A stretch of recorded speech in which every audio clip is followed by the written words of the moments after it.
So just get your name. My name is Angelica No. And so which program are you running here? I'm running Environmental Protection Network in my school, and it is just general environmental protecting kind of student initiative group. And we do a lot of green projects, including recycling, composting, and of course salmon surveys and stuff.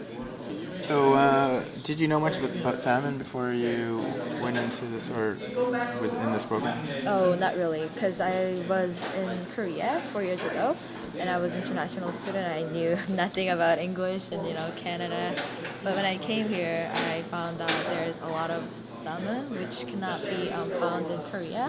Well, you can find them, but very rarely. So I was like mesmerized about like the numerous different numbers of salmon and like different species and stuff. So I got involved with string keepers, and now I'm coordinating the student volunteer program. That's great.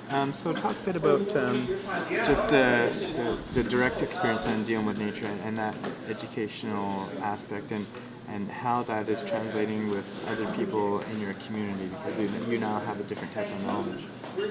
Well, I shouldn't say I'm the director of it. I'm still participating with other my friends and the fellow classmates.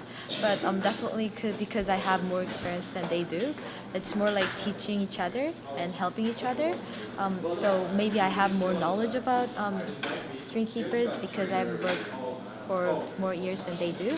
But maybe they have different background. Maybe they're for example, one of my friends has a father who was a commercial fisherman, and he definitely knows a lot about the fish. So we kind of share our ideas and stuff.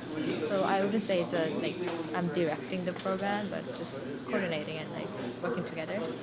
So in the Korean community, say whether it's your age or others, what would you say to them about wild salmon here in British Columbia?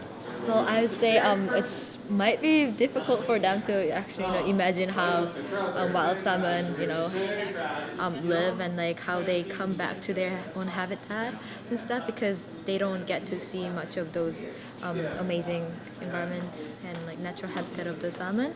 However, I would definitely recommend them if they have chance to study and analyze the natural habitat and their lifestyle, like the salmon's lifestyle, because it's definitely something that you'd never actually spot in Korea. Because, as one of the presenter already mentioned in our presentation, in Korea and other Asian society, it's very compact with overpopulation and stuff and pollution.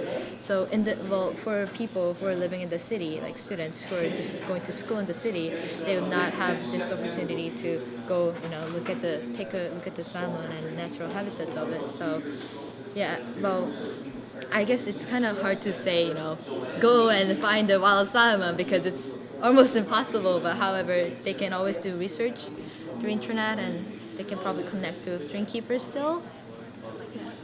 So do you know much about farm salmon versus wild salmon? Do you have a choice and you have some knowledge base around that? Well, I didn't have a lot of knowledge about it, but then definitely got to know more about it. I'm still learning about it from the string keepers and the adult coordinators. I guess the main difference is like wild salmon is like they naturally nurtured in the nature, but then for this farm salmon, they're just in like, for example, string keepers have Nelson hatchery, and then they raise in the hatchery there. So I guess that's the main difference, right? All right, well, thanks very much. Thanks for your work. Thank you. We're done. So I'll